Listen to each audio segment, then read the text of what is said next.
All right, everybody, welcome to Extending Your Cat's Life and Reducing Vet Bills. Go ahead and mute yourself. You're welcome to unmute at any time and ask questions or save questions to the end. We'll allow time at the end for questions, and I'll give you the best answers I know. And first, I want to say thanks to Dallas Pets Alive for sponsoring these quarterly webinars. They're very informative. They add to an incredible library of free information for people to learn how to take better care of their cats. And I want Janae to say a few words about Dallas Pets Alive. If you're not familiar with them, you'll soon will be. Amazing. Thank you, Molly. Hi, guys. My name is Janae Bennett, and I'm with Dallas Pets Alive. We are a foster-based rescue operating out of Dallas. We do not have a facility or a shelter. All of our animals are in foster homes. We were founded about 12 years ago, and we started out as a dog rescue, an all-breed dog rescue. And then over the years, someone convinced our executive director to bring in a mama cat and kittens, and then the rest was history. And we soon realized that while we were giving a lot of support to our canine foster friends, we needed some more behavior support and just general feline support for our cat fosters. And that's when we got connected with Molly, and we are so glad to be able to host these seminars. And I love to be able to share them with our fosters. And if you want to foster, we need lots of cat fosters in the DFW North Texas area. So reach out or volunteer. We always need volunteers. So we're super excited for this today, Molly. Thank you. Well, and if you're not in the DFW area, go look them up, Dallas Pets Alive, and help support their organization because they're doing really great work. So, all right, let's go ahead and kick this off here. So as I said, today we're going to talk about extending your cat's life and reducing vet bills. And this is really, really important. I'm going to give you 6 longevity tips today. I encourage you to get something to write these down. Like I said, I'm going to be throwing a lot of information your way today. I have 6 pages of notes. I have notes taped to my notes. This is going to be a big information dump on you. So hang in there with me and yeah, take bunch of notes. All right. Let me hang on one second. Did that change your view in any way when I did that? Everybody good? Okay. Great. Okay. So for those of you, most everybody knows me, but for those of you who don't know me, I am basically a feline psychologist, I guess is probably the best way to put it. After working for years in shelters and seeing so many cats euthanized and still seeing cats euthanized in shelters, I decided to start a nonprofit. I got lots of certifications and decided to start a nonprofit dedicated to keeping cats out of shelters. How do we keep cats out of shelters? We give you information on how to better care for your cat and make your cat happier. Because if your cat's really happy, it's not going to develop behavior issues like aggression or not using the litter box or destruction, things of that nature. So I probably have amassed the largest library of free information on specifically cat behavior. We do a weekly podcast called Cat Talk Radio. If you're not familiar with that, go check that out. There's some really great podcasts. We just wrapped up my Super Zoo recap. That's a pet industry trade show where I talked a lot about the trends that I'm seeing in the cat space, and I'll be doing some specific product reviews in the upcoming weeks. So I want to start with the 12 common cat diseases and causes of death. Now, this is really hard to rank because There's not a lot of data collection for cats. It's expensive, it's time consuming, and there's real no direct economic incentive because cat parents don't spend a lot of money on their cats compared to dogs. We have to rely on the insurance companies, pet insurance companies, and we know that not a huge percentage of the population insures their pets. So the data is quite frankly hard to get. So this isn't in any particular ranking except for the first one. And I wanted to do this topic today because there's a lot of things that we expose our cats and ourselves, by the way, to that aren't causing immediate, clear observations for you. Like, for instance, these mild, let's put it this way, mild, prolonged exposure to things causes serious issues down the line.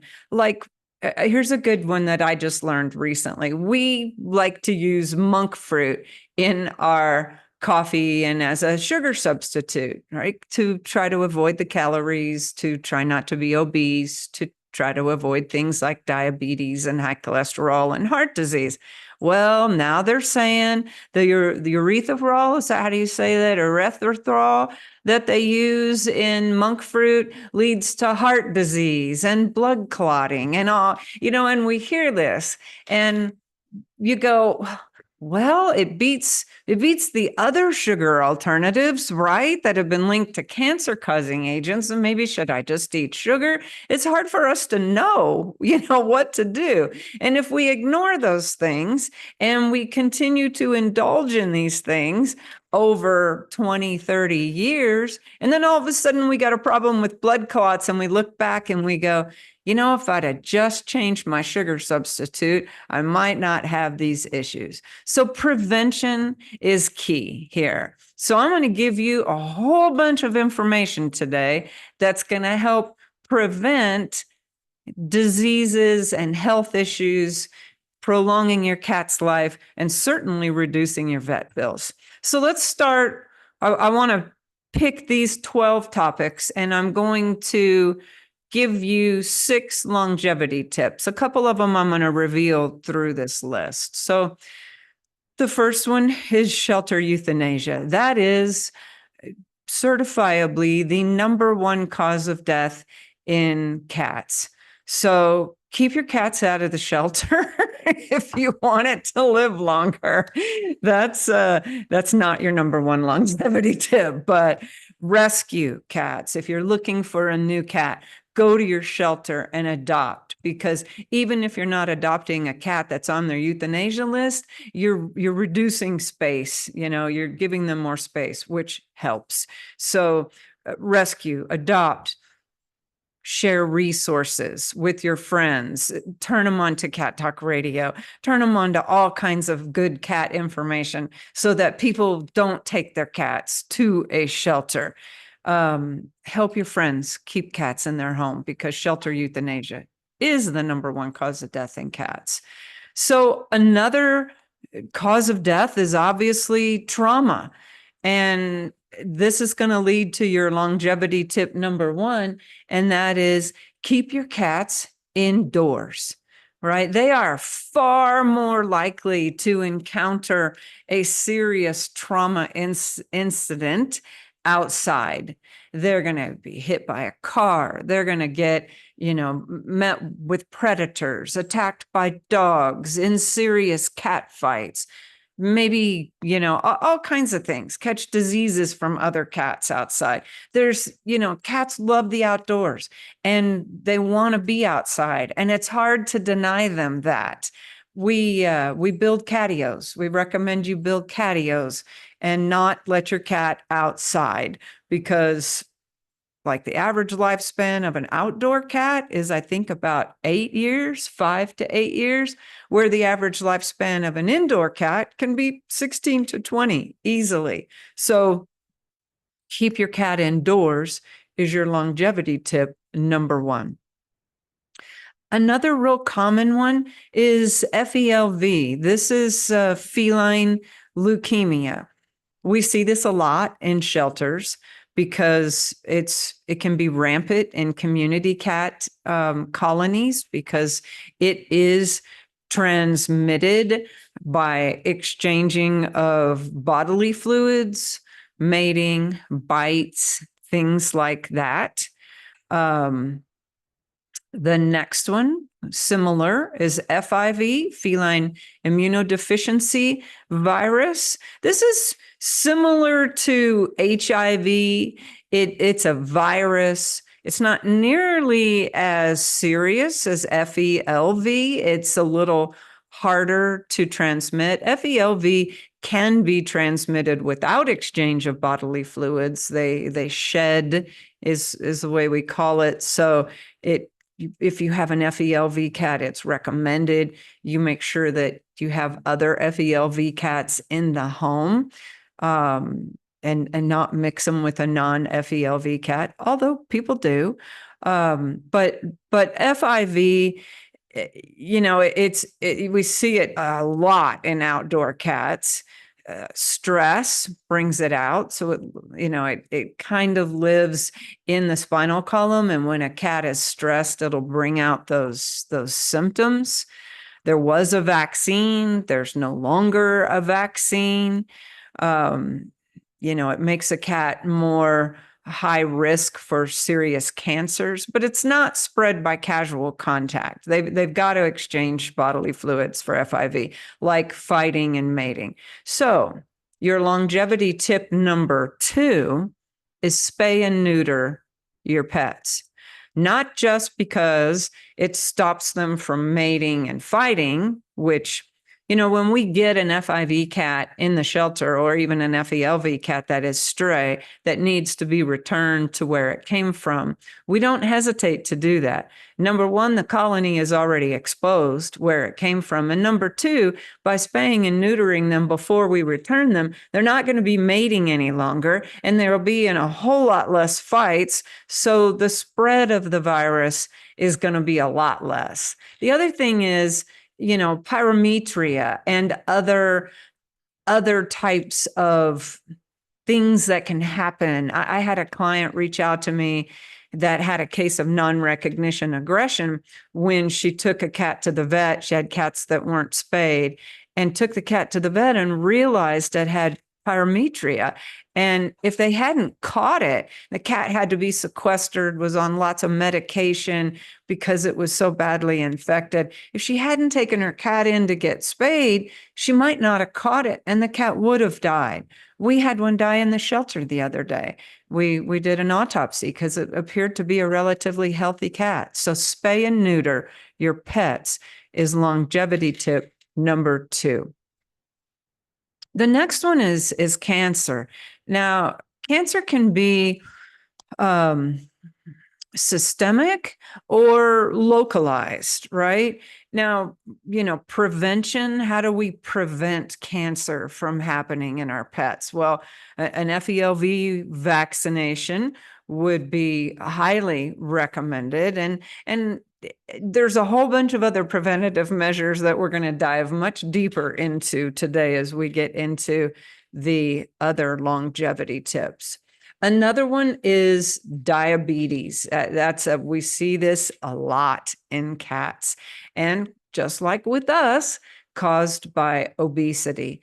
There's like 80% of the cats out there are obese. I'm always amazed. I do local cat nail trims, and I go, your cat's a little overweight. And they're like, well, she lost weight. You told us to stop feeding dry food, and she's been on wet food and she's lost 3 pounds. I'm like, yeah, well, still obese. And I pull out the feline body score chart to show them what is visually ideal. I don't think we have a healthy view and knowledge of what's ideal weight for our cats. So if you want that feline body score chart, you can Google it, or you can email me, molly@cattalkradio.com, probably the easiest email to remember. And I'm happy to send it to you. And we're going to talk about preventing diabetes a little bit later. Heartworms. Now, we don't think about heartworms in cats very often. That's a dog thing, especially for those of you living in the South and in those warm, humid climates, because heartworms come from mosquito bites, all right? And it's really hard to detect. There are no heartworm tests other than seeing them on x-rays for cats. So signs of heartworms: intermittent vomiting, diarrhea, rapid breathing, coughing, gagging, loss of appetite, weight loss. And it's easily prevented by following longevity tip number 1, keeping them indoors. Now, I know some of you who live in Dallas and other areas where mosquitoes swarm, and often you find them indoors in your home. So you need to combine some mosquito prevention. I like to use natural mosquito prevention. We carry a product called Wondercide on our site. I suggest you go look at it. Go to catbehaviorsolutions.org, go to the Behavior Boutique, the shop, and you'll see Wondercide as a topical flea and tick and also mosquito repellent for your cats.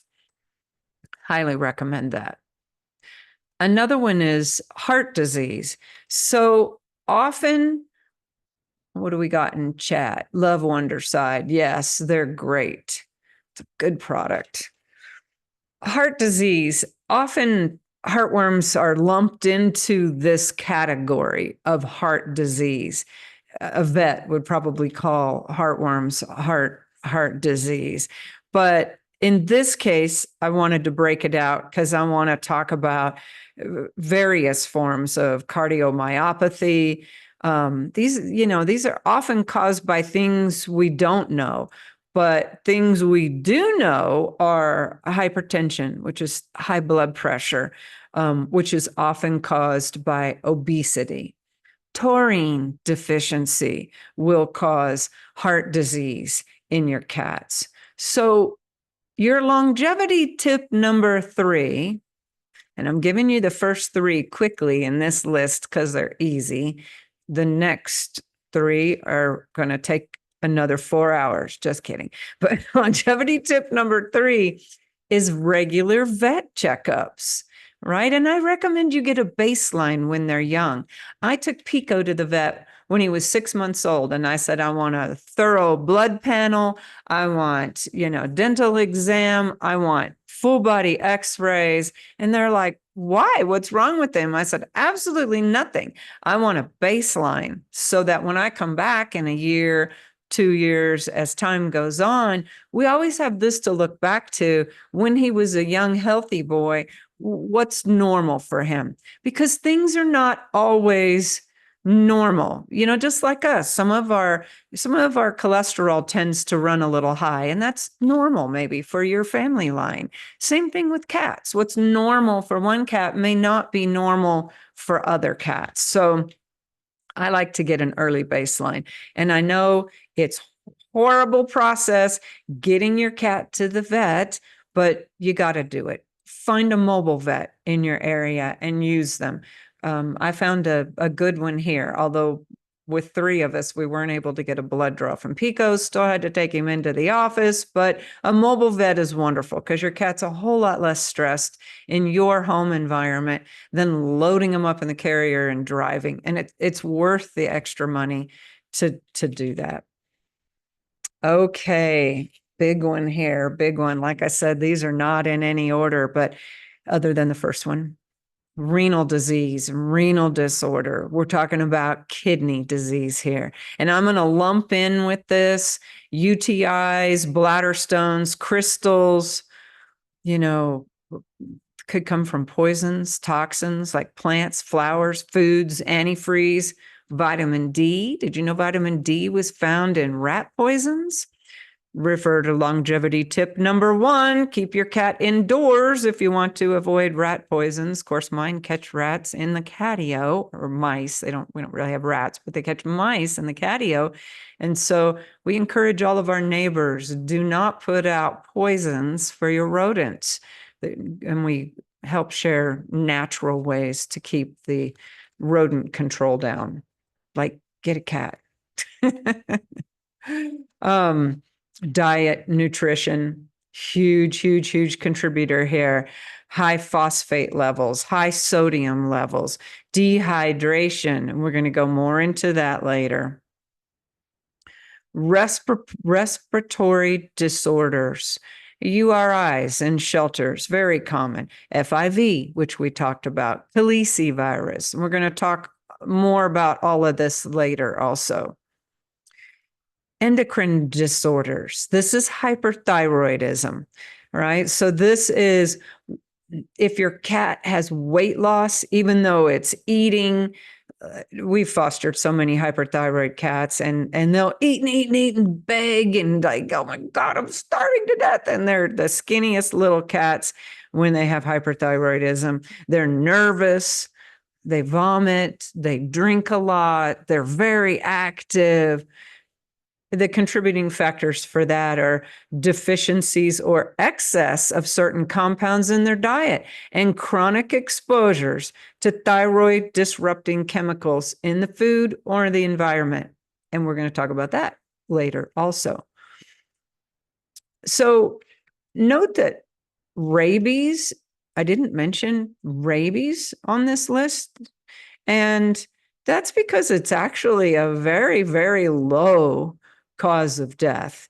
And again, if you refer to longevity tip number 1 and you keep your cat indoors, what is the chance that your cat is going to get rabies living an indoor life? I would like to take some bets on that because I'm betting they're not.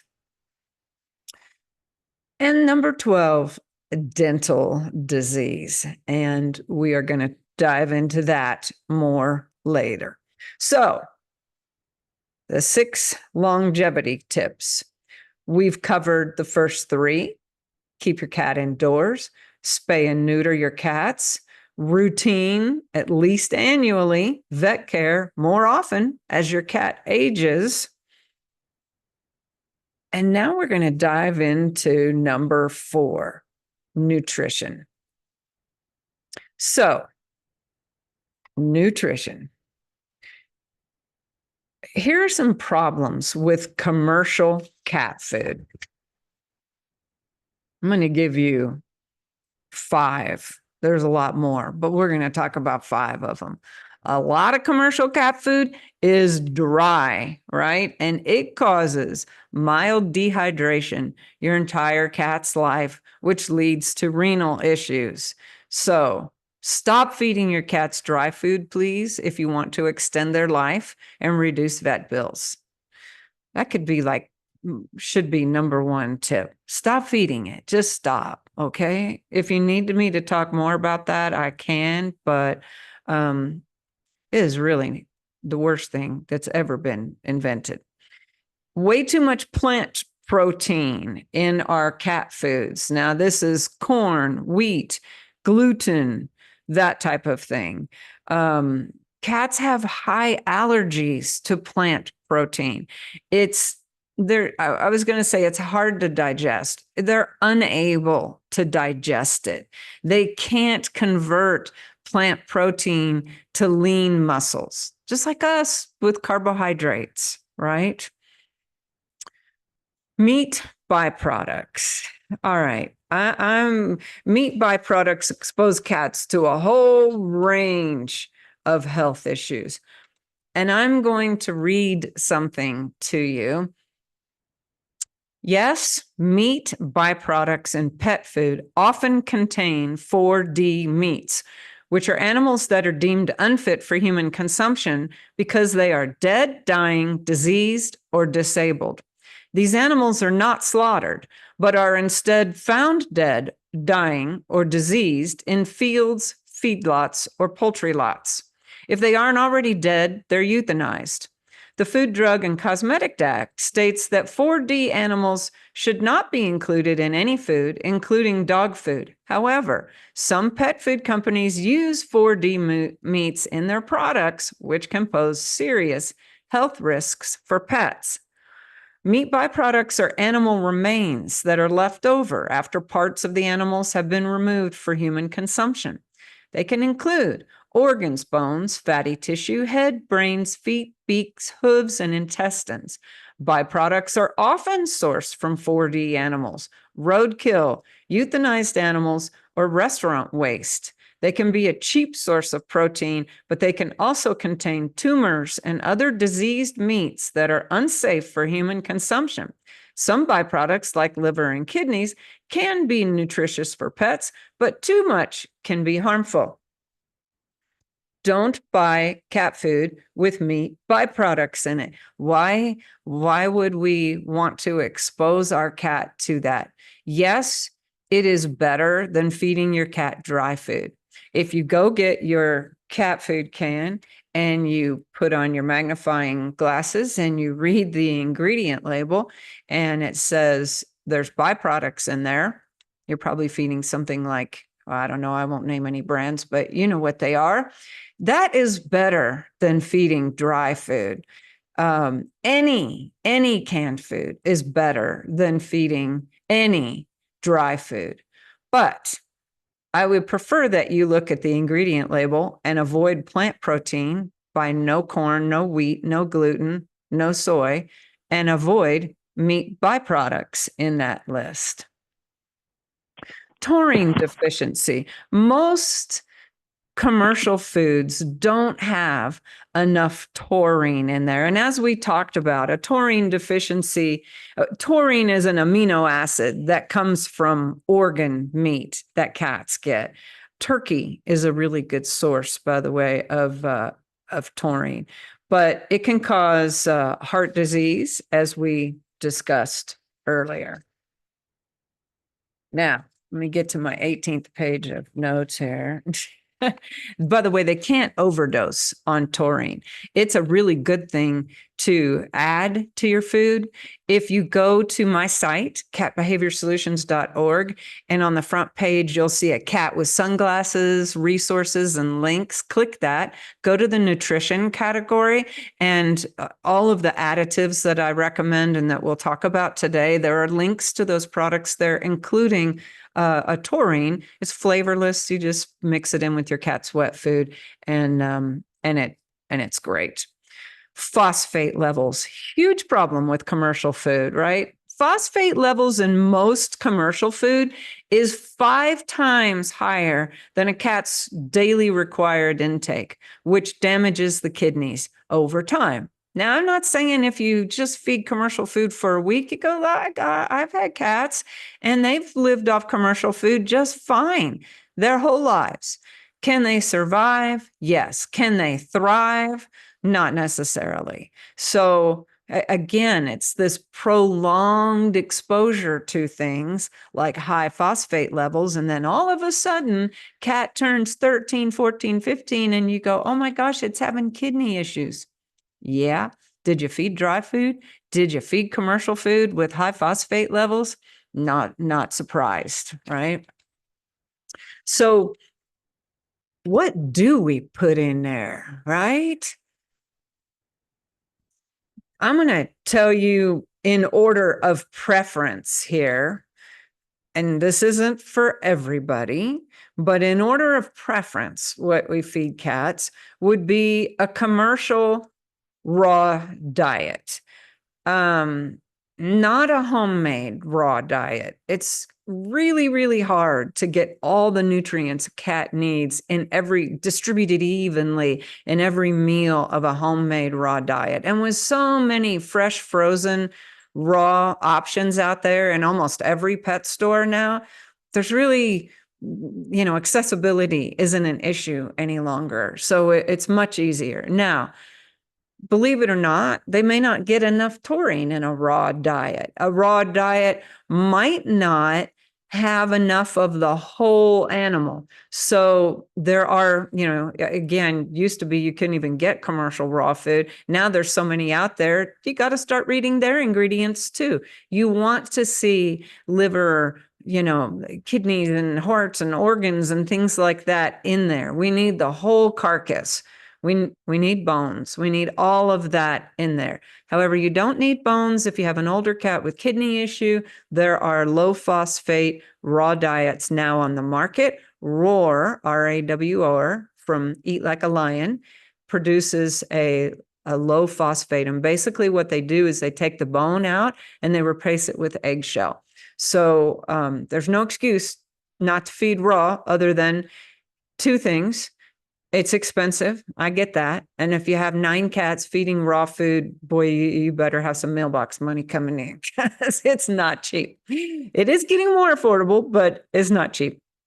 And 2, if you are immunocompromised, feeding a raw diet to your cat can be a lot like handling raw chicken, all day, every day. Now, they do come in convenient little 1-ounce blocks, cubes. So, you could put on gloves, pick it up and put it in there, add the hot water or bone broth or something like that and feed it. There are safe ways to handle raw meat, but it's no different than handling your raw chicken.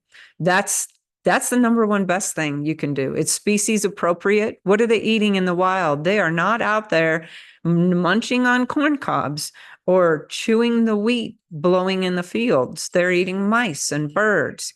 And speaking of mice, if you really want a species appropriate diet, try this new food. It's called Mouser. And yeah, it's made from mice.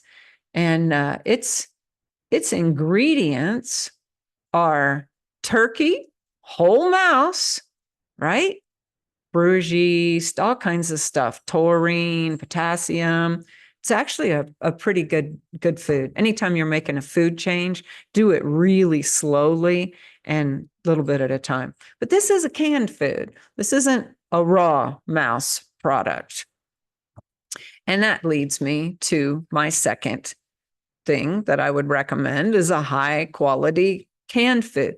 Define high quality, right? That's avoiding all the things we talked about, byproducts, corn, wheat, gluten, soy, those 5 things. There are more things, but if you avoid those 5 things, if you find a brand without those 5 things, the rest of everything is going to be probably pretty okay for your cat. A regular canned food, right? And regular, I mean canned food that does contain those things. And like I said earlier, at least the cat's getting hydration. Mild dehydration over your cat's lifespan is one of the number 1 causes of death in cats by renal failure, by all kinds of things, by the lack of taurine it's getting in its diet and all the other nutrients. So, but any cat food's better than the best dry food on the market. Yeah, it's okay to feed a little dry food. Put it in a food puzzle as you're going to bed at night. Toss it as treats. Use it in training. But, make it an itty bitty percentage of what you're feeding your cat. Now, if you're feeding any of this, I'm going to tell you to avoid feeding fish. Why avoid feeding fish? Because fish contains an enzyme called thymidase, which destroys thiamine, which is B1. And thiamine is essential for a cat's health. A deficiency leads to neurological problems, seizures, all kinds of things like that. Fish can contain heavy metals and toxins, especially those that are high up on the food chain. They can have mercury poisoning and lead to mercury poisoning and things like that. But they contain environmental toxins that are harmful to cats. And the fish that they're putting in cat food is not the, fresh mahi-mahi or, Chilean sea bass that we're going to eat. That's not the fish they're getting. They are getting the junk fish that is probably really high. And you've seen those little teeny tiny microscopic plastic particles that they've discovered in fish. That's because of all of our waste in the seas. So all kinds of things. Cats can develop allergies to fish. When cats have food allergies and are exhibiting signs, it's the first thing we eliminate, fish, right? Nutrient imbalance. A diet too high in fish can lead to an imbalance in essential nutrients because fish doesn't have taurine, doesn't have a lot of taurine if it has any. Also, a hyperthyroidism risk. Fish contains high levels of iodine, and excessive iodine intake has been linked to hyperthyroidism in cats. And addiction. Cats get addicted to fish, kind of like we do junk food. I'm addicted to so many things, little cracker goldfish, all kinds of stuff, gummy bears. Cats can get addicted to fish, and then that's all they'll eat. And again, if that's all they eat, that's not great. I recommend more of a novel protein. Why a novel protein? Because it has less likely to have allergens in it. What's a novel protein? Rabbit. I feed my cat mostly rabbit. I do feed some turkey. Chicken is good, but a novel protein is great. And again, mouse is a pretty novel protein. You might check that out. If cats won't eat, I have so many people tell me, well, my cat won't eat wet food. They will eat wet food. You just have to do your homework. Cats are very, very, very picky about texture. Some like pâtés, some like shreds, some like chunks, some like gravy, some don't. You've got to get them a variety of textures and a variety of proteins, and you've got to take up the dry food. You don't give them any choice. What if your child said, I don't want to eat any vegetables. All I'm going to eat are these potato chips. Would you let them? Well, no, because you know your child's going to have a nutrient deficiency, and your cat will too. So feed some good food to your cat. That is absolutely so important. They are what they eat. So why do they need this really great food?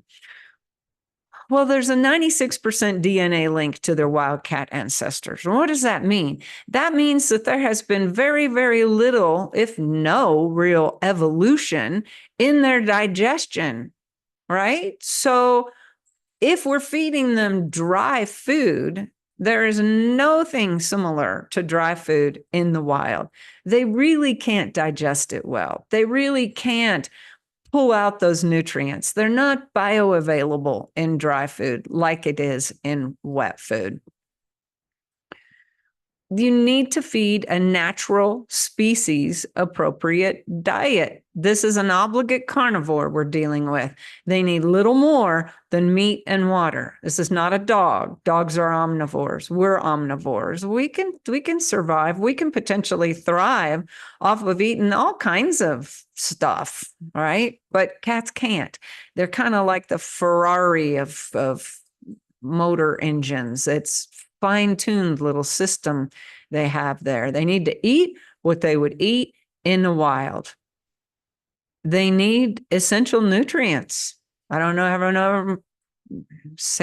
to say that even better. They need to have a proper fat to protein ratio, which is 1 to 0.4. And cats can detect it. They did this very interesting study where they put a cat in a room, several cats. They gave them bowls of flavored food. So they took food that didn't have the right fat protein ratio, and they made it fish and chicken flavors and things that cats were attracted to. And then they took this food that had a citrus flavor that had the correct fat protein ratio. Now, at first, the cats ate the food that smelled good, that they were attracted to. But over time, they gravitated towards the fat protein ratio food because they can detect it naturally. That's how strong they need it. Also, it'll avoid litter box issues. Now you may be going, how does feeding this food avoid litter box issues? Well, because if you feed a dry, mostly diet, your cat's going to be constipated. And when a cat goes to the bathroom and it hurts, they go somewhere else. They're like, ooh, that hurt in that box. I'm going to go in the closet where it doesn't hurt. Also, the cat's going to have concentrated urine. you know what it's like when you dehydrate yourself and you don't get enough water and your urine gets very, very, very dark yellow brown and it can burn when you're urinating. It kind of mimics the symptoms of a UTI without the bacteria. That happens with cats too. So if the cat's dehydrated, then it goes to the litter box, experiences burning sensation, and again goes, "Oh, it hurts when I go to that box. I'm not going to go there anymore." Cats can't possibly, by the way, drink enough water to compensate for the dehydration that they're getting with dry food. So even though you say, well, my cat drinks a lot of water, it's because he's dehydrated and he cannot drink enough to make up for it. All right. So here's that chart, by the way. I forgot I'd put that in there. The body score chart, so that you know what is obese in cats. Anything below this red line is not good when you look down at your cat. Most cats are a 7 or 8. About 80% of cats in the United States are a 7 or 8. You want them down here and a 4 to 5. Most people think, oh, that's too skinny. It's not. That's what is healthy and ideal for your cat. And obesity can be an issue, by the way, with all types of food, even really good food. So be sure that you're feeding the right amount of food. How do you know what that is? Well, screen capture this or email me and I'll email you this K-cow conversion chart, because I'm not even going to walk you through it because it's complicated. But this would be, if you have an average 11-pound cat, you know, they need about 300 kcals per day. Most cans will tell you a pretty good suggested feeding amount for your cat's weight. You can rely on that as well. Or you can rely on the kcal formula. So, meal frequency. This is also very important to the health of your cat, because in the wild, they're going to eat 10 to 20 small meals a day. Cats are snackers. They don't eat big meals because their stomachs are about the size of a ping pong ball when full, which is pretty small in comparison to their other organs. I recommend feeding 4 fresh meals a day. There are food timers with cold packs. If you're saying to yourself, I can't do that, I work. Again, go to the resource page on our site. There's links to several different brands of food timers. Yes, you can. You can make this happen, even if you're working an 8 or 10-hour day away from home. And then I also supplement those 4 fresh meals a day with a freeze-dried raw in a food timer at 3 a.m. And this keeps them from bugging you to get up in the morning, because they eat 10 to 20 small meals a day. Asking them to go from, for that 8 hours you're sleeping without eating, intermittent fasting might be good for us for weight loss, but it's not something for cats. So this gives them a little snack at 3 a.m. and keeps that food spread out over the 24-hour period. Also, food puzzles, great for them to forage, to mimic the hunting sequence. Super important for the mental health of your cat. Tips. Surprise, did I tell you we were going to have extra tips added in today? These are not our longevity tips. These are extra tips for you. This one's going to be about the water bowl. Have you ever felt the bottom of your water bowl and it's slimy, or your water fountain? Cats have more bacteria in their mouth than most other species. And when they lap up their water, it's like you drinking your beer, right? There's backwash in the water, right? You get down to the bottom of your beer and it's all spit. It's the same thing in your cat water. So they get this bacteria in there, and that bacteria sticks to the side of the bowl and starts to grow and makes it slimy. So a couple things you can do. Yeah, a lot of cats like running water. It's really hard to clean those fountains. I'm getting ready to do a product review on a pumpless fountain, because pumps are impossible to get all that bacteria out of. It gets up in the motor where you can't reach to clean. but there are some products coming out now which makes all that very easy. But even if you're using a fountain and keeping that water moving, you've still got to clean it like about every third day. I just use a wide mouth bowl, whisker friendly bowl for water, and I have a whole stack of them. And at second day, I just scrub it out, throw it in the dishwasher, and put out a fresh bowl of water, because that bacteria that's in the water, again, just prolonged exposure to it is not healthy for your cat. You wouldn't drink water that's been sitting out slimy bottom in there. Prescription foods. Read the ingredient label on your prescription foods before you get talked into using them. Go over to our YouTube and you'll see a webinar that Dallas Pets Alive sponsored on nutrition. Watch that. We talk a lot about prescription foods there. All right.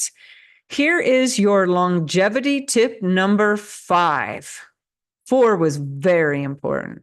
5 is also really important, and you're going to hate me after we go through this section. Avoid environmental toxins. And I'm going to dedicate this section to my beloved Tabasco here, showing in this picture.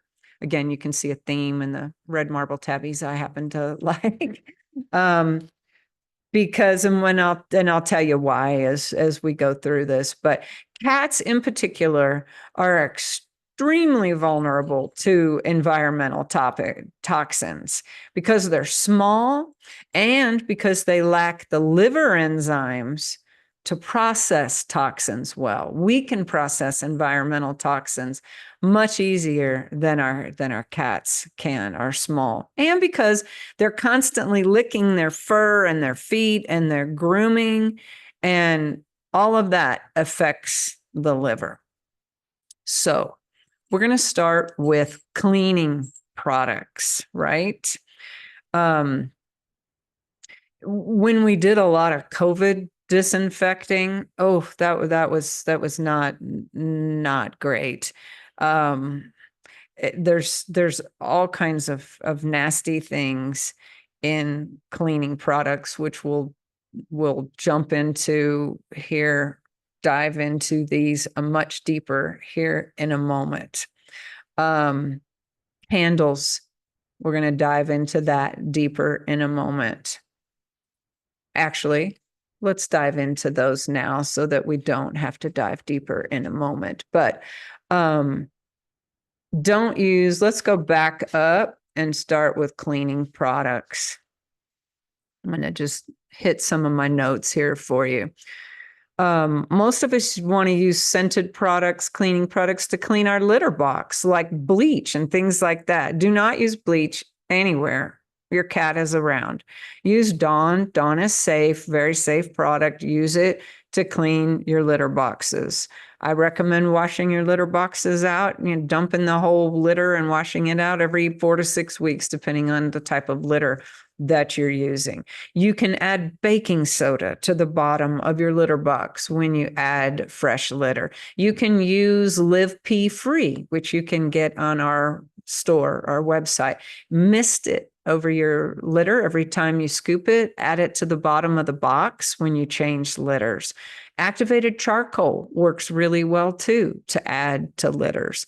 Avoid heavily scented litters, by the way. I know we're not talking about litters, but we're talking about cleaning your litter box in this case.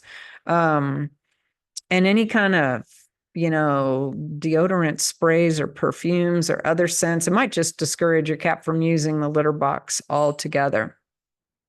And did you know that 75% of US households use a variety of products to scent the air, including me, before I discovered asthma in my beloved Tabasco? And again, these are prolonged little exposures over a long period of time. And why all of a sudden was he having issues at 14 and chest x-rays showed asthma? How would he have gotten asthma? Well, I'm fixing to tell you.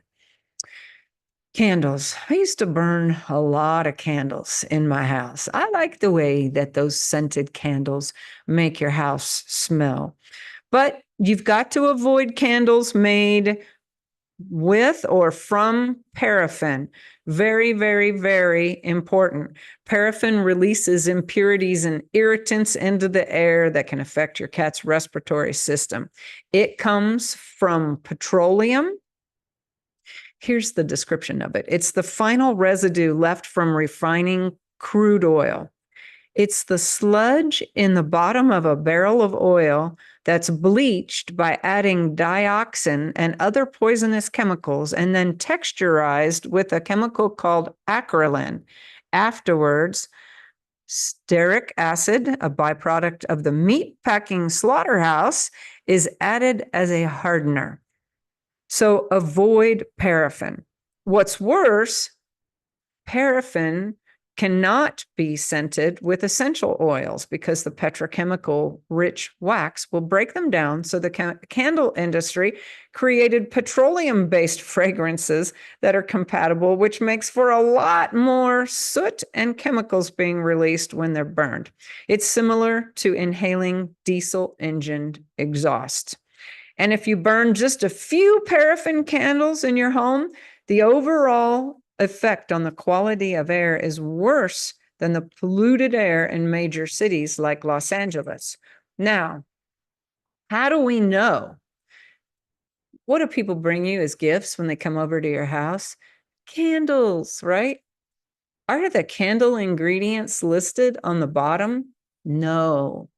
So you got to figure out, where did this candle come from? And you have to take the time to go to the website and read if this happens to be a brand. This one does, which I was very pleased to see. If it happens to be a brand that doesn't have paraffin in it. Very, very important. What can you use? Flameless candles are best. The cleaner burning candles, they're made of soy, beeswax, coconut wax, vegetable wax. Yes, they're more expensive, like anything that's good for you, but it's going to burn longer and the quality of your air is going to be a lot better. Now, potpourri. Yeah, sorry, that's bad too. It can be irritating to cats' noses. I used to have little bowls of potpourri around the house. I was really into scenting the house, not because I had litter box smells, because, by the way, another great reason to feed your cat raw food, poop doesn't stink. Their poop becomes harder, not constipated harder, but more natural consistency, and it doesn't smell. But I didn't have litter box issues. I just like to have fragrances around my home. Well, if cats eat it, boy, it can cause all kinds of digestive upset or obstruction. And liquid potpourri is very dangerous. Sorry, all you Scentsy salespeople out there. But first of all, Scentsy is made from paraffin. You guessed it. You got to toss all your Scentsy stuff if you have cats. Don't use any of those melted plastic scent things, right? And if you spill it, I mean, it's not good. If they ingest it, it's very, very toxic. So essential oils, cats are unable to metabolize essential oils because they don't have and I don't know how to say this, but they don't have a liver enzyme. We have some people joining late. We don't have a liver enzyme to actually digest those. So it's just, it's best to avoid essential oils. There is such mixed information out there about which essential oils are safe for cats. I believe in the Wonderside products. Because that's a deterrent and it's a little bit different, but dilute your essential oils if you're going to use them. That's the best, so that it reduces the impact.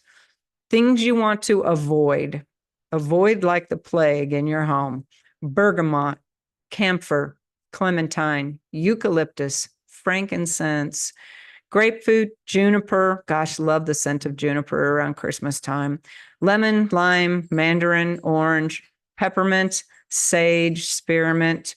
Dr. Melissa Shelton has some really great information on which, So what? mute yourself, guys. Hello. Yes, I know that. Janae, can you mute everybody for us? Got him. Thank you. Go to animaleo.info, and that'll give you some really good information on safe essential oils. And she sells some really great mixes for specific use on her site. So check that out. Air fresheners that can trigger asthma or coughing attacks. You know, when Tabasco started coughing, I thought he had a hairball. I didn't think much of it. I thought, oh, he's got a hairball. It's nothing really to worry about. Sadly, reed diffusers are in the same category. I love reed diffusers. So, yeah, so my house doesn't smell as great as it used to, but but I'm going to give you some alternatives here in a minute. Thyroid disrupting chemicals. So, these are flame retardants. PBDEs, polybrominated diphenyl ethers. They're what's considered the silent killer. These are really, really serious things. These are flame retardants, is what a PBD is. The University of Duke actually did some research that showed people with thyroid cancer significantly higher levels of toxic flame retardants in their house dust. Endocrine disrupting chemicals that don't stay in the products. These are released into the air where they ingested or inhaled. They are sprayed on your carpets, on your fabrics in your home.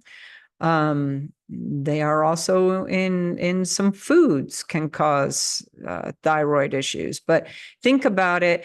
If you have, you know, carpets that have been, especially if they've been imported, it's mandatory that they have flame retardant materials on them. Look at the tags, try to research that, try to get natural materials. That's why I live like a warehouse. I have concrete floors in my house. I try not to have too many fabric things so that there aren't these thyroid disrupting chemicals in my home. But you think about it, cats live down there real close to the carpet and they lay on those things all day long. And hyperthyroidism is extremely common in cats. Vets will tell you that follow research.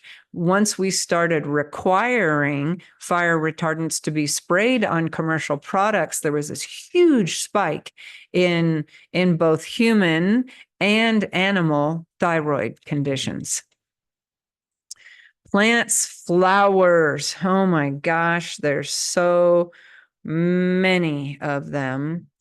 Let me tell you too, sadly, go back to thyroid disrupting chemicals for a minute. It's in electronics. I mean, TVs were one of the highest used flame retardant products that there were. I mean, am I suggesting you get rid of all the TVs in your home? No, but you know, do avoid toys made with recycled plastic from electronics, however. So, plants, flowers, Jiminy Christmas. What is the other thing people bring you other than candles when they come to your home?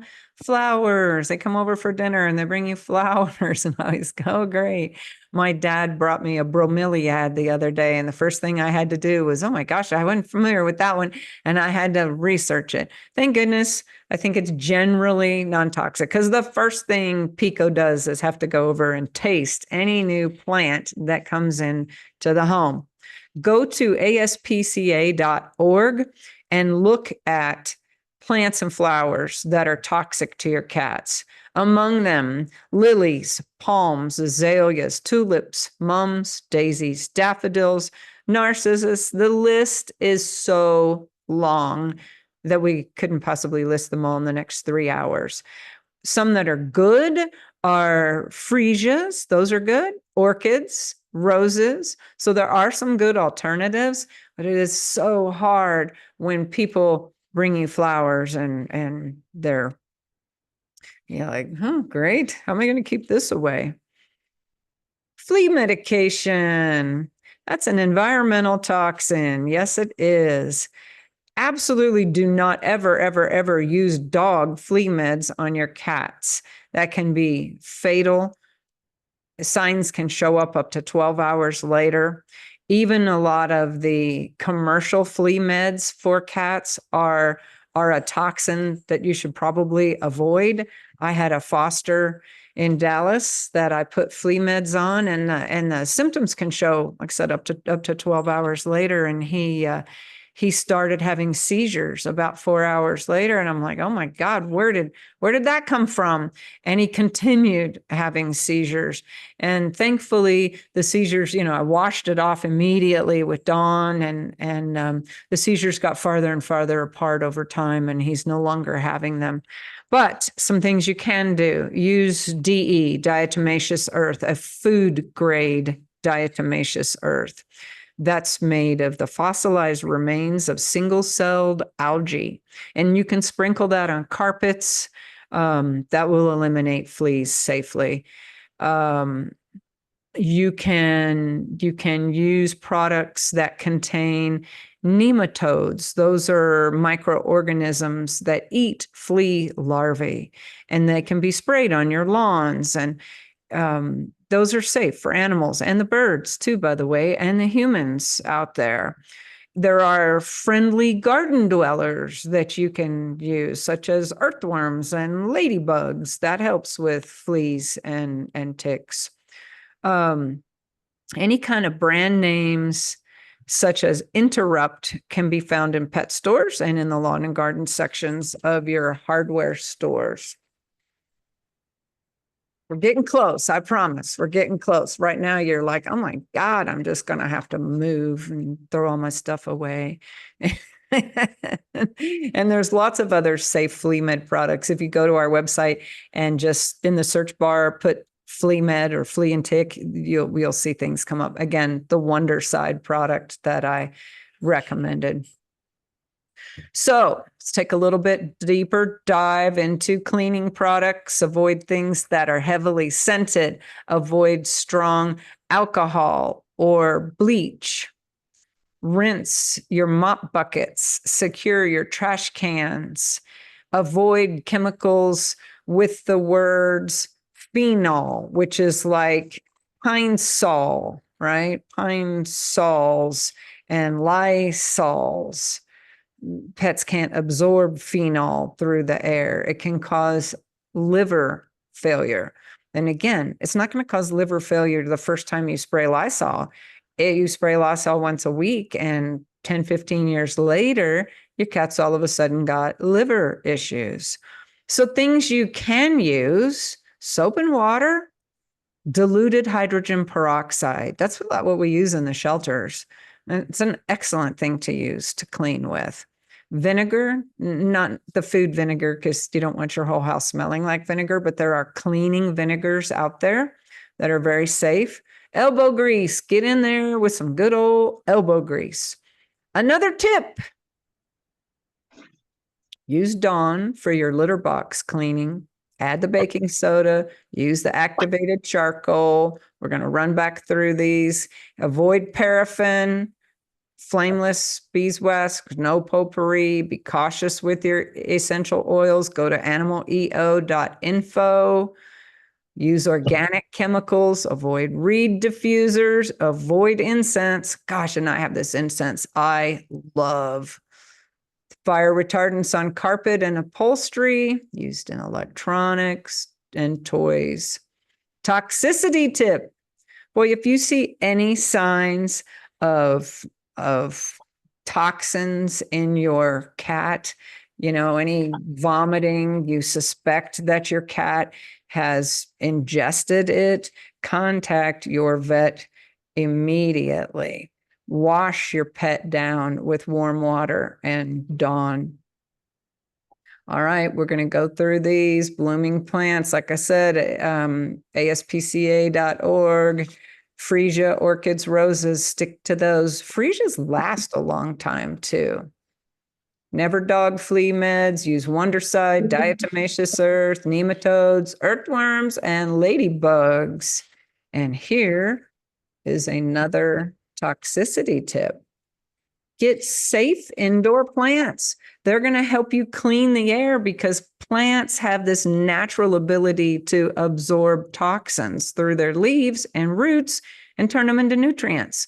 So go to the website, spca.org, and look at the list of safe plants and fill your house with those. Get an indoor air purifier. That will help. Febreze fabric fresheners are okay, not the aerosol air fresheners. Don't be confused with that.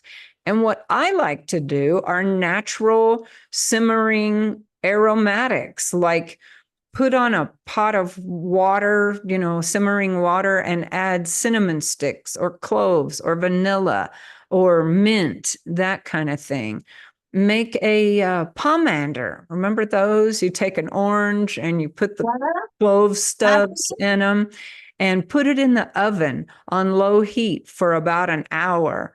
And it just, makes that smell go through your house. And all of that is safe.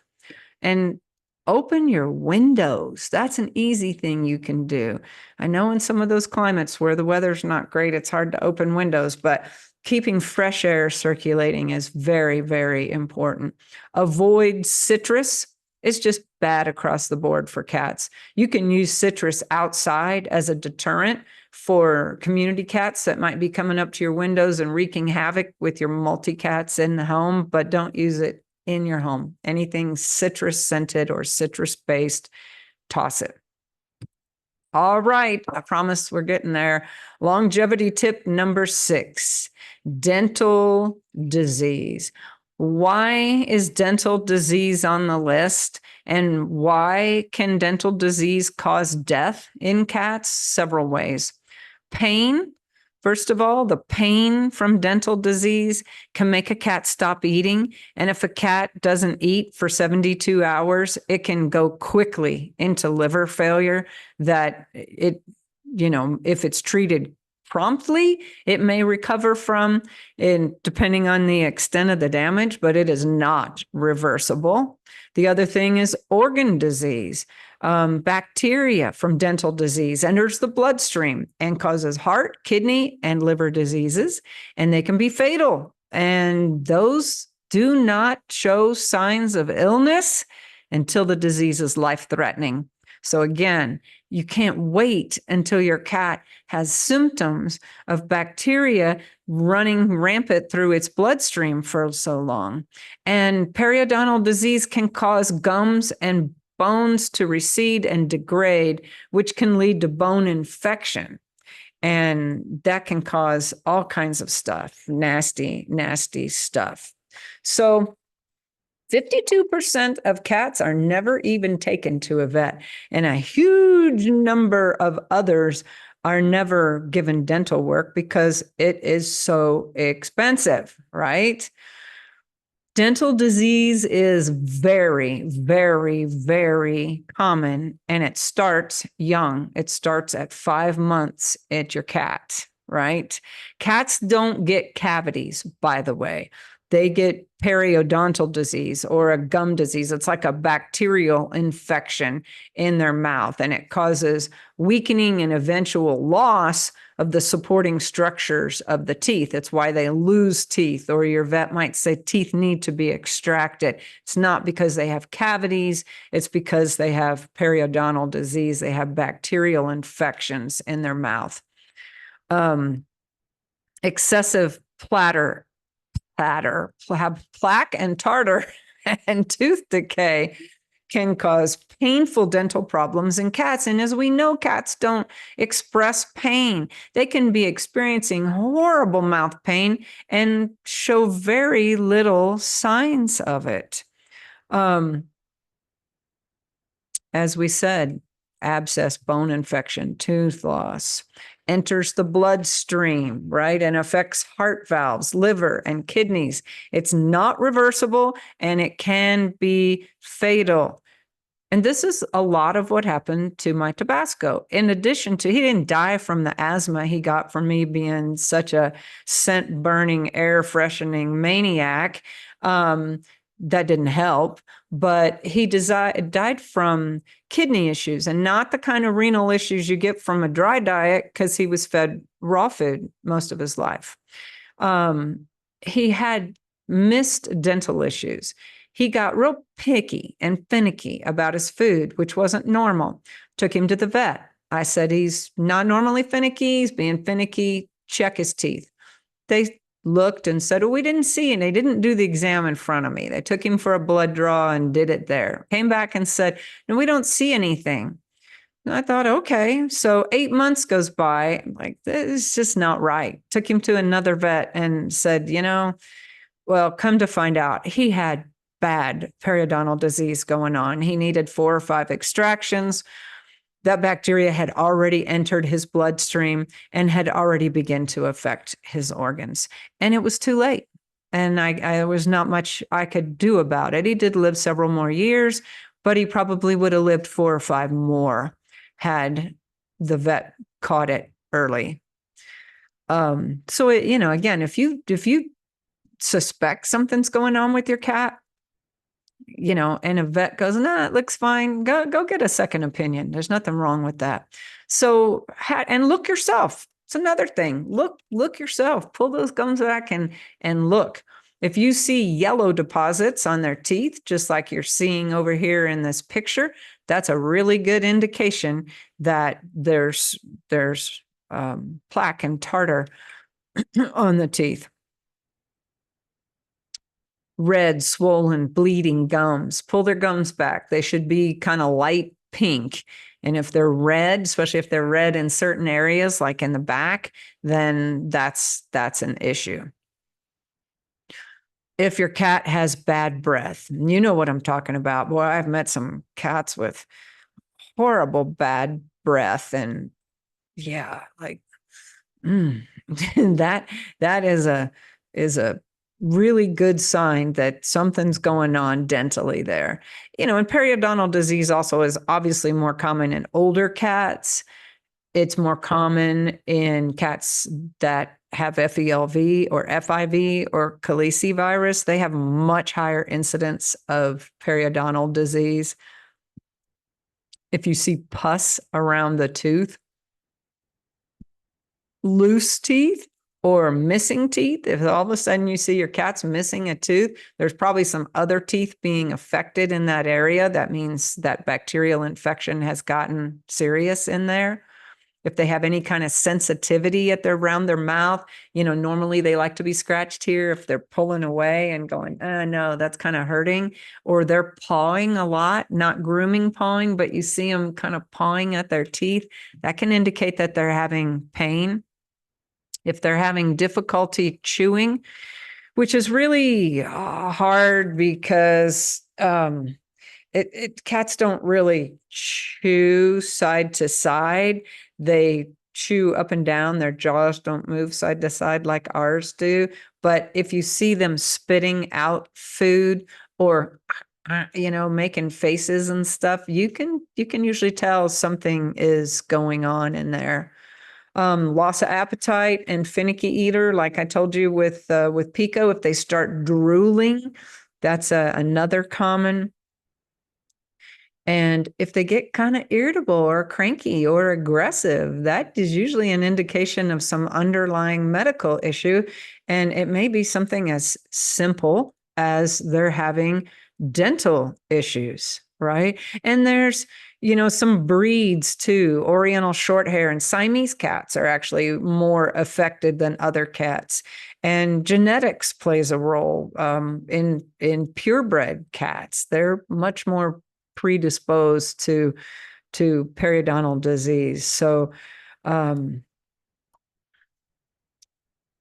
age, older cats, like I said, health status, FELV, FIV, a diet of high carbs, all right, leads to periodontal disease. You can add this to the list of reasons why you should not feed dry food and wet food that contains plant proteins, that your cats can't digest. I can tell you a long story about how it changes the blood sugar, which adds to the plaque and tartar and all that kind of thing. Like I said, Oriental and short hair cats and grooming habits. This is interesting. You know, hair can accumulate and impact around the tooth, and that helps the accumulation of tartar. So watch if you have a long-haired cat in particular and they're grooming and that hair is getting caught in their teeth. You know, be careful with that. So what can we do? Obviously, take your cat to the vet and get those teeth looked at. Look at your cat's teeth yourself. You can brush your cat's teeth, start them young. It's really hard to stick a toothbrush in your cat's mouth as it gets older, but really any kind of friction in there is going to help. So if you can put one of those little baby toothbrush finger things and put their favorite cat treat, I like to use Lick and Lap for that. Put some Lick and Lap on there and then stick your finger in their mouth, especially back in the molars. That can absolutely help. And by the way, I'm recommending you do all this stuff. This isn't okay, I'll do that one thing. I want you to do all this stuff because this is a battle we're dealing with here with cats. They make enzymatic toothpastes, flavored, chicken flavored, malt flavored. The cats like the best. There are chews. If you can get any kind of friction, your cat to gnaw on something. I like to use freeze-dried pheasant necks, anything like that. Their greenie treats are actually very, very good at that. There are water additives. Those aren't great for cats because cats drink very little water. If they're getting the right nutrition, they're getting all of their moisture from their food. So instead of that, put the additive on the food.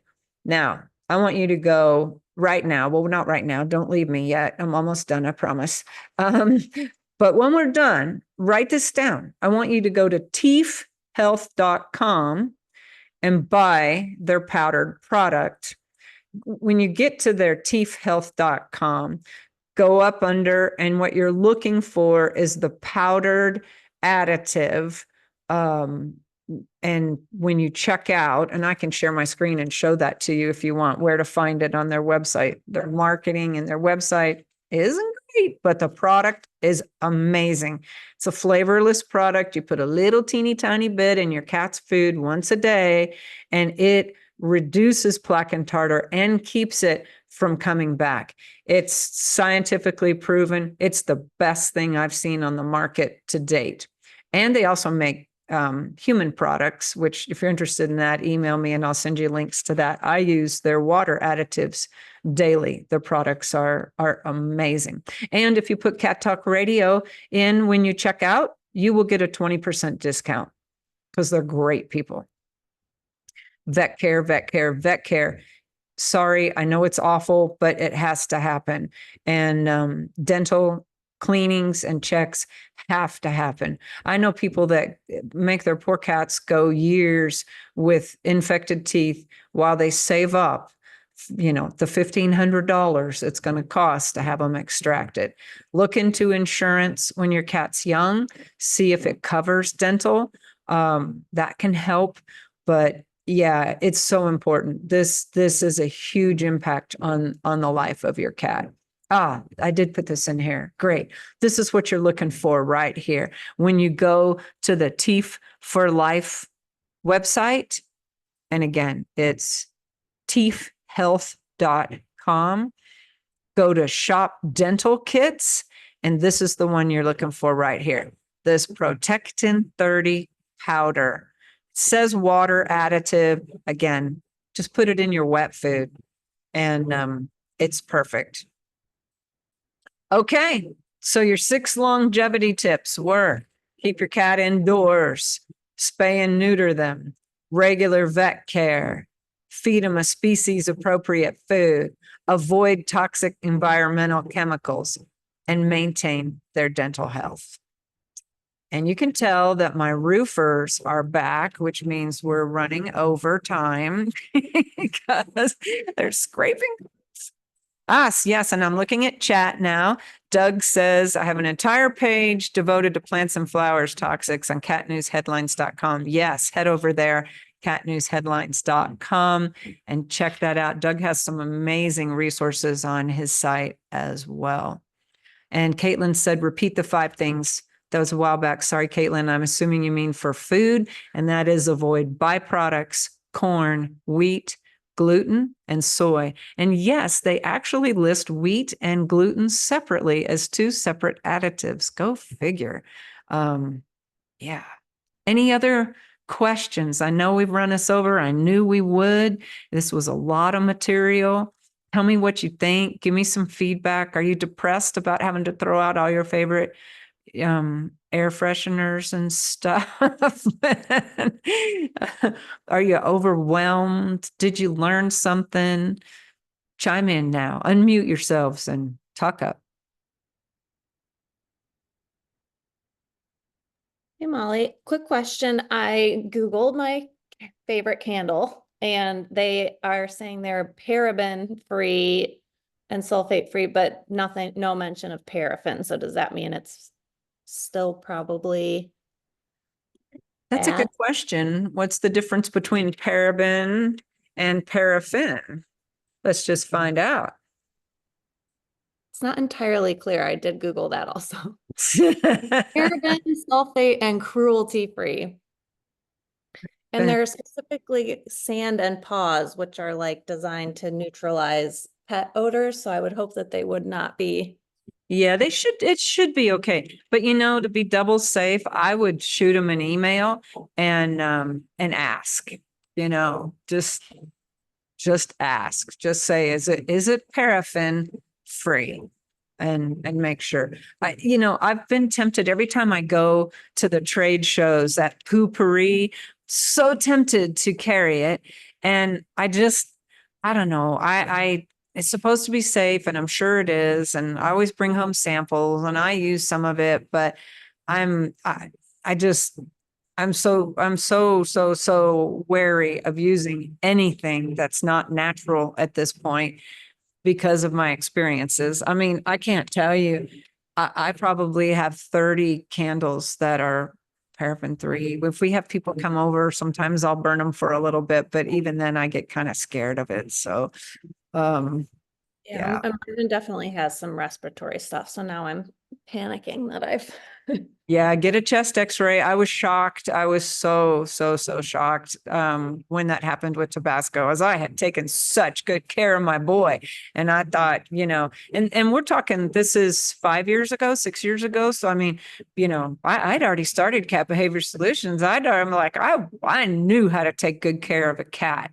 And I was just shocked. I was like, oh my God, how could I have missed this huge category of things that I was doing to hurt my poor guy, and probably me too. Obviously it affects us long term as well, just not as much because we're bigger creatures, so we're more able to process those toxins than cats. Someone mentions I was using bleach, to clean my litter box. Absolutely. And your cats love dry food. I'm so sorry, Amy. We just rocked your world today. Yeah, don't use the bleach to clean your litter box. We absolutely do not use it in shelters. That's highly toxic to pets. Get a natural substance, the shelves are lined with them nowadays, but use Dawn, that Dawn spray stuff now, foaming spray stuff makes it so easy. I keep an old toilet bowl brush, and I have a utility sink, and I spray the Dawn on my litter box, and I scrub it with that old toilet bowl brush and cleans it perfectly. Sprinkle some baking soda in the bottom. And by the way, we could dive into this too, but litters, if you're using a clay-based litter, that's another thing that impacts cats hugely. And I probably should have put it in this presentation because the dusts from a clay-based litter are highly toxic to cats and us, by the way, and it is dusty. I have switched to Smart Cat grass. It's virtually dustless, and it's from a renewable source, and it's biodegradable, and it's great at odor control, and it clumps. It's an excellent, excellent litter. Again, in the resource section of my site, there's a litter box category. There's a link to it in there. They also make wheat, corn, that kind of thing, but I like the grass better. No Febreze at all. Yeah, I kind of, that was, they always say, that's the one product, the fabric Febreze is the one product that's safe for cats. But I'm like you, I don't use it at all. I don't have any Febreze in my house. We use vinegar to clean the concrete floors, to mop the concrete floors. We use a cleaning vinegar. You can get it at Home Depot or Lowe's or any of those. I don't use the food grade vinegars because they smell like vinegar and like that. But parrots, interesting. Yeah, I bet the birds are particularly sensitive to airborne toxins because they're even smaller. Pretty litter. Yeah, I guess that works. I've got to do a review, upcoming product review on, I don't know if it's Pretty Litter, but it's one of the crystal litters that, looks at your cat's urine and changes color if things are going on. My cat didn't like the crystal litters when I tried it before, so we'll see how that goes. But those crystal litters are not made from a renewable source if you care about the environment. And they are not biodegradable, I don't believe. So if you care, that concerns me. So I use the Smart Cat grass. That's what I use. Oh, I missed one. Karen says grain-free has potatoes and legumes, which can be confusing for consumers. Yeah, even this one has, you have to do this when it comes to the ladle. Even this one has tomato paste. Why? Right? This is the Mouser one, but that's the only thing that's kind of vegetable oriented in here. Turkey whole mouse tomato paste, brewer's dried yeast. That's great. Taurine, potassium chloride, vitamins, that kind of thing. But your cats don't need fruits and vegetables. Again, any wet food's going to be better than any dry food that you feed, period, hands down. But if you can feed a quality canned food, that's even better. If you can feed a commercial, fresh, raw food, that's even better. Now, the other thing to understand, I probably should have mentioned, when you go to the vet and you have a blood draw and you are feeding raw food, your cat's bun levels and sometimes the creatinine levels can be slightly elevated. Do not let your vet freak out and go, oh, it's early signs of kidney disease, which they always do when your bun and creatinine levels are high. If you are feeding raw food, that's natural. It's different. You need to tell your vets that you're feeding a raw diet. Most of them don't really even know that, that relationship because they just don't get that in-depth knowledge and this species specific. But don't freak out if they have slightly elevated bun and creatinine levels feeding a raw diet. Stainless steel litter boxes, less bacteria. Yeah, that's absolutely true. Yeah. Stainless steel litter boxes are great.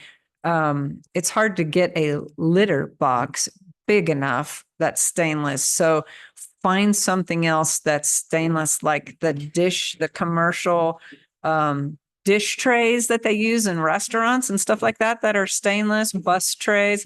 Those are really good to get. IBD. Boy, I don't know. IBD can be caused by so many things.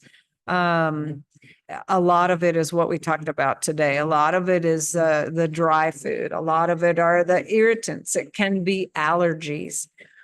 A lot of vets want to say cats are allergic to chicken. Boy, cats are a whole lot more likely to be allergic to fish. So I would start ruling out things if your cat has IBD. First of all, there are things you can do. Add Fortiflora so that they're getting probiotics in their gut. They need healthy probiotics in their gut. Add pumpkin to their diet. If they don't like the canned pumpkin, you can get powdered pumpkin. Link to that on the nutrition part of my site. But I would start eliminating things one at a time. Eliminate the dry food. See if that fixes it. Eliminate fish. Then if it's still going on, when you eliminate things from a cat's diet to try to pinpoint what might be going on from an allergy or a condition like IBD, you have to give it about 3 to 4 weeks, usually 4 to be safe, before you say, okay, that wasn't it. Now I got to eliminate another item. So eliminate the dry, eliminate fish. Start eliminating one thing at a time to see if that's causing the issue.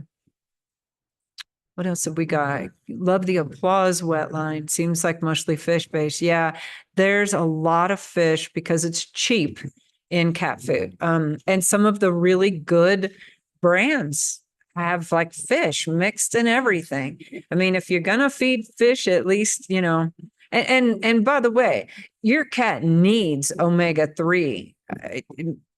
Fish oil. It needs that. Add fish oil to your food, but avoid fish meat in the foods. We're probably going to start carrying a fish oil in our store. I found a really high quality one I like. I'm checking palatability now because with cats, that's important too. And we're also going to be carrying a bone broth, a very, very high quality bone broth that has omega-3s added to it.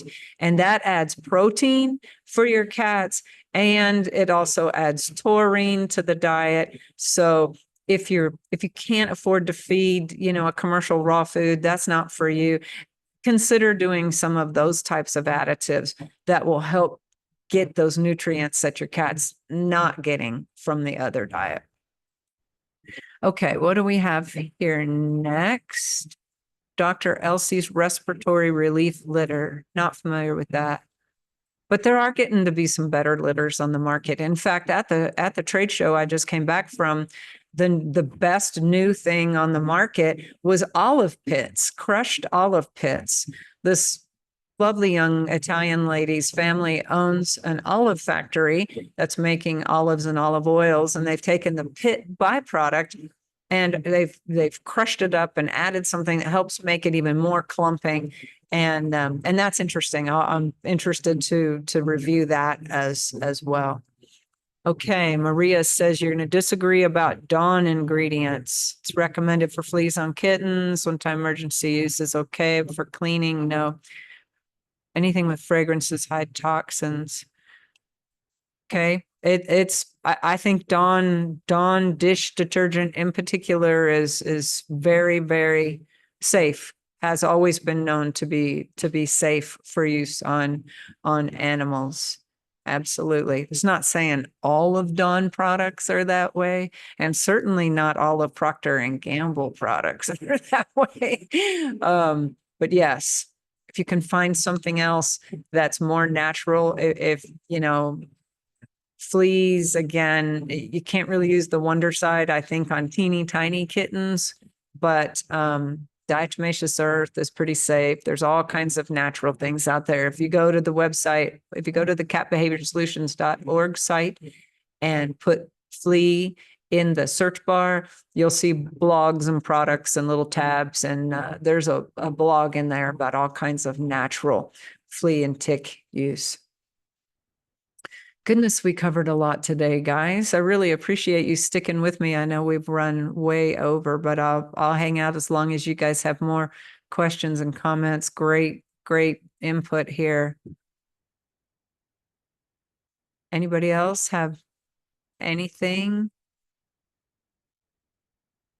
Thanks for all the feedback. Sounds like everybody enjoyed it. I will post this recording on YouTube, and your feedback and input here is invaluable, and that's a good reason why to attend these webinars live, so that you can jump in there, ask questions, and share information. And absolutely. But I will post it to our YouTube channel. So share it with other people. This is important information to get out there to cat owners, because all of this stuff affects your cat's life. And yeah, we want them to live forever. That's the number one answer. When I asked, what would you change about your cat? The answer is, we want them to live forever. And boy, do I agree. So let's help them do that. All right, guys. Thank you. Absolutely. Thank you, everybody, for coming today. And I look forward to seeing you next time. And thanks to Dallas Pets Alive again for making these possible. Bye, everybody. Have a great rest of your weekend. Thank you, Molly.